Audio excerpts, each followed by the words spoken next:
안녕하세요, 여러분. 오늘은 성공적인 투자자라면 반드시 알아야 할 주제를 준비했습니다. 바로 분산 투자입니다. 혹시 여러분은 한두 종목에만 집중해서 투자하고 계신가요? 아니면 특정 업종에만 몰려있지는 않나요? 만약 그렇다면 오늘 강의는 정말 중요합니다. 투자 세계에서는 오래전부터 이런 말이 있었어요. 계란을 한 바구니에 담지 말라는 거죠. 어떤 의미일까요? 오늘 첫 번째 시간에는 이 말의 진정한 의미를 알아보겠습니다. 왜 우리가 여러 종목에 나눠 투자해야 하는지, 한 종목이 폭락했을 때 전체 자산에 미치는 영향이 얼마나 큰지 실제 사례로 보여드릴게요. 그런데 막상 분산 투자를 하려고 하면 어떻게 해야 할지 막막하잖아요.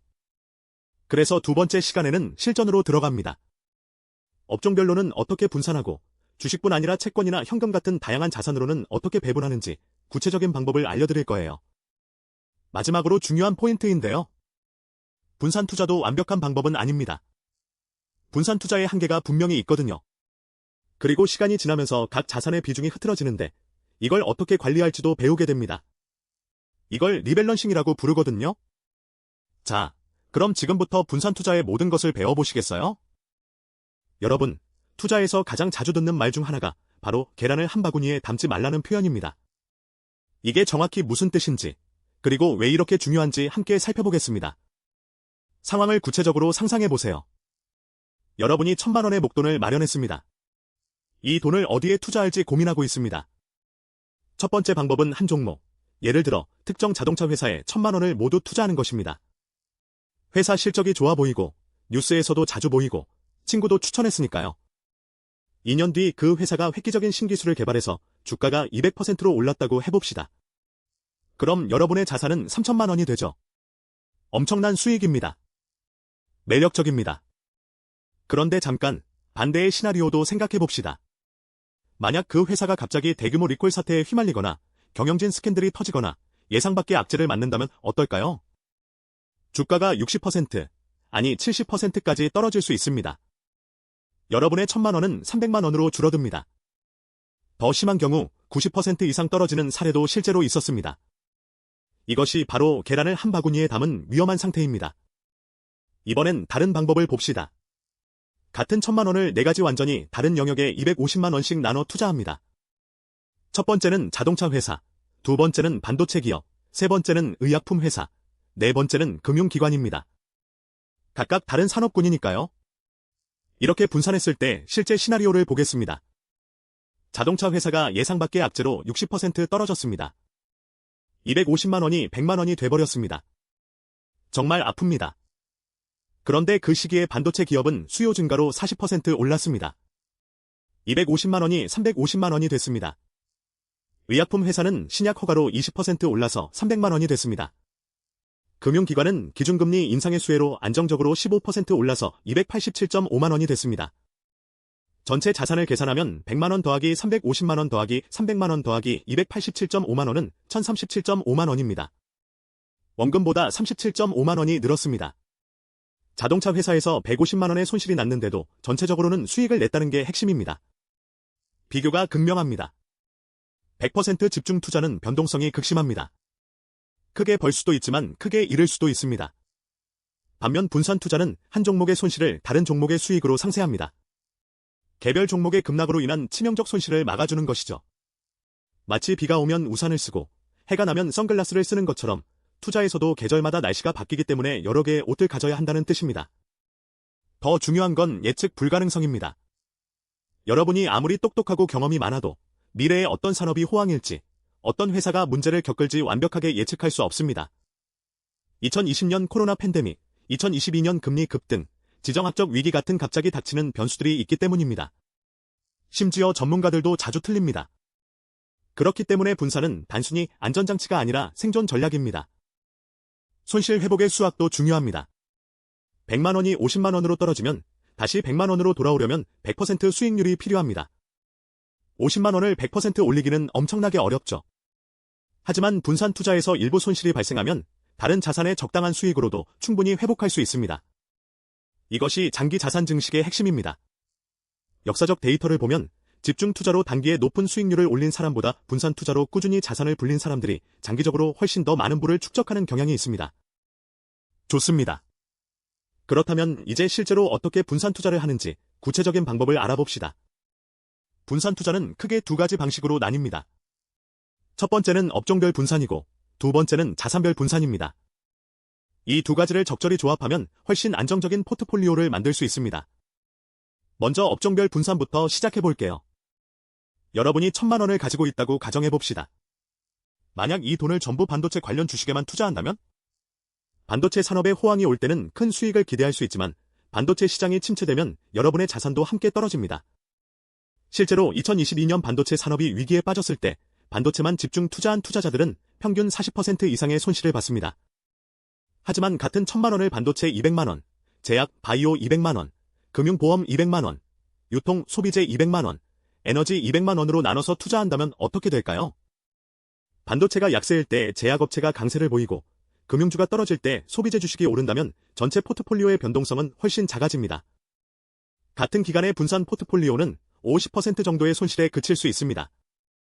업종별 분산의 핵심은 경기 흐름에 따라 각 산업의 성과가 다르다는 점입니다. 경기 호황기에는 건설, 화학, 자동차, 철강 같은 경기 민감주가 강합니다. 왜냐하면 경기가 좋으면 사람들이 집을 짓고 자동차를 사고 공장을 확장하기 때문이죠. 이때 이런 기업들의 매출과 수익도 함께 커집니다. 반면 경기 침체기에는 식품, 의약품, 전기, 가스, 통신처럼 생활 필수 업종이 상대적으로 안정적입니다. 이런 기업들은 경기 상황과 관계없이 일정한 수익을 유지하기 때문입니다. 예를 들어 경기가 나빠도 사람들은 밥을 먹어야 하고 병에 걸리면 약을 복용해야 하죠. 다음으로 자산별 분산입니다. 주식만 사는 게 아니라 채권, 부동산, 금과 같은 다양한 자산에 투자하는 겁니다. 이건 마치 여러 가지 다른 종류의 보험에 가입하는 것과 같습니다. 예를 들어 같은 1,000만 원을 주식 500만 원, 채권 300만 원, 금 100만 원, 현금 100만 원으로 배분한다면 주식이 폭락할 때 채권은 오히려 상승하는 경우가 많습니다. 특히 경제가 어려워지고 금리가 내려갈 때는 채권 가격이 오르거든요. 2020년 코로나 팬데믹 당시가 좋은 예입니다. 주식시장이 크게 흔들렸지만 채권 가격은 오히려 15% 상승했습니다.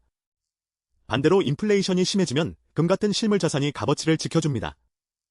금은 화폐의 가치가 떨어질 때 오히려 가격이 올라가는 특성이 있거든요. 2023년처럼 금리 인상이 계속될 때도 금은 안정적인 수익을 제공했습니다. 또한 현금을 조금 보유해두면 시장이 급락했을 때 좋은 매수 기회를 놓치지 않을 수 있습니다. 다른 투자자들이 무서워서 팔고 있을 때 여유있게 좋은 종목을 사들일 수 있다는 뜻입니다. 실제로 역사적 데이터를 보면 지난 20년간 주식만 가진 투자자의 수익률 변동은 매 마이너스 30%에서 플러스 40% 사이를 오갔습니다. 반면 주식 60%, 채권 40%로 섞어 가진 투자자는 마이너스 15%에서 플러스 25% 정도의 범위에서만 변동했거든요. 수익성은 약간 낮지만 훨씬 안정적이라는 뜻입니다. 중요한 건 자신의 연령, 재무 상황, 투자 목표에 맞춰 배분을 조정하는 겁니다. 30대 직장인이라면 시간이 많으니 주식 비중을 70, 80%로 높일 수 있습니다.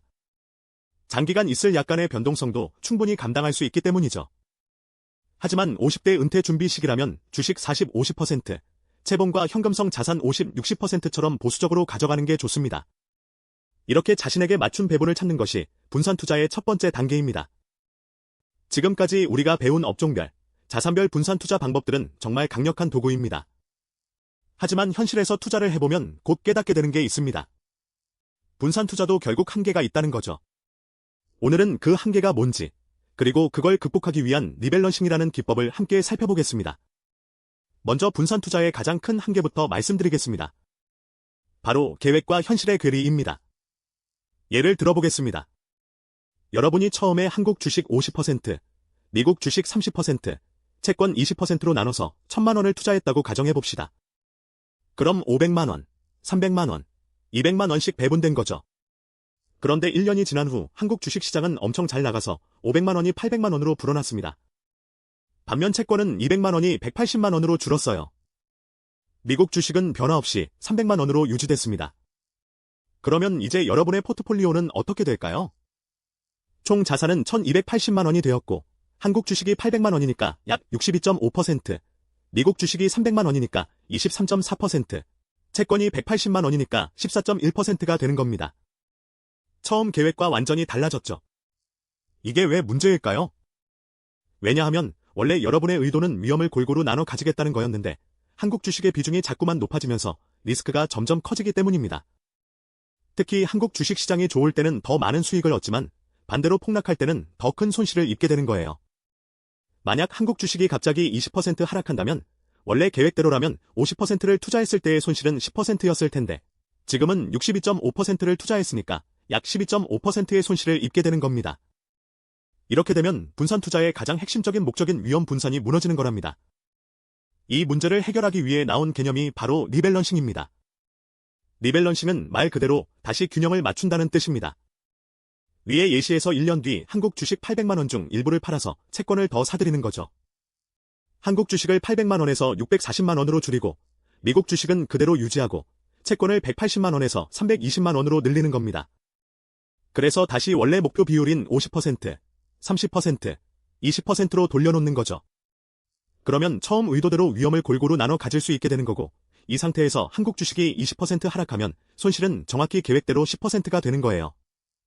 리밸런싱의 가장 큰 장점은 심리적 훈육입니다. 여기서 재미있는 역설이 생깁니다. 한국 주식이 잘 나가고 있을 때 투자자들은 더 사고 싶어하는 심리가 생깁니다. 마치 카지노에서 이기고 있는데 계속 걸고 싶어하는 심리처럼요. 하지만 리밸런싱은 그 반대를 하라고 강요하는 거죠. 잘 나가는 것들은 팔고 못 나가는 것들을 더 사라는 거예요. 이건 저가에 매수하고 고가에 매도하라는 투자의 기본 원칙과 정확히 일치합니다. 대부분의 투자자가 실패하는 이유는 이 기본을 지키지 못하기 때문인데 리밸런싱은 이 기본을 자동으로 지키게 해주는 거랍니다. 또 다른 중요한 점은 리밸런싱의 타이밍입니다. 많은 투자자들이 묻습니다. 언제 리밸런싱을 해야 하나요? 크게 두 가지 방식이 있습니다. 첫 번째는 정기적 리밸런싱으로 6개월마다 또는 1년마다 정해진 시간에 자동으로 하는 거예요. 두 번째는 수량 기반 리밸런싱으로 자산 비중이 목표에서 5% 이상 벗어나면 그때 하는 거입니다.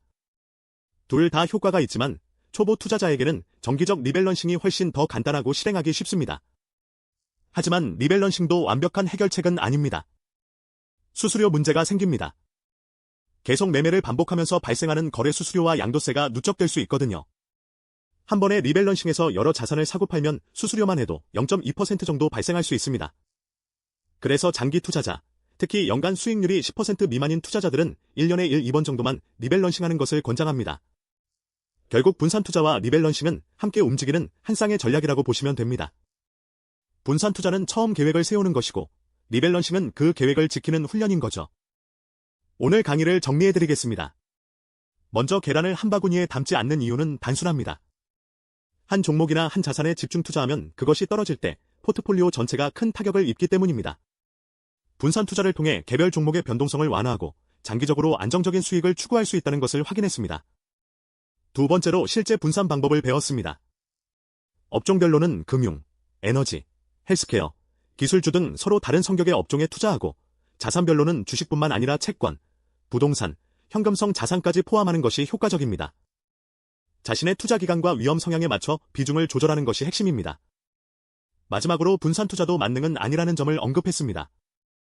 시스템 리스크가 발생하면 모든 자산이 동시에 하락할 수 있으며 과도한 분산은 수익률을 떨어뜨릴 수 있습니다. 따라서 정기적인 리밸런싱을 통해 포트폴리오를 점검하고 조정하는 능동적인 관리가 필수입니다. 분산 투자는 복리의 마법을 경험하기 위한 첫걸음입니다. 구독과 좋아요는 다음 강의 제작에 큰 힘이 됩니다. 다음 시간에는 초보자도 할 수 있는 포트폴리오 구성 실전 가이드를 준비했으니 많은 관심 부탁드립니다. 본 강의는 교육 목적이며 투자 결정은 본인의 판단과 책임하에 해주시기 바랍니다.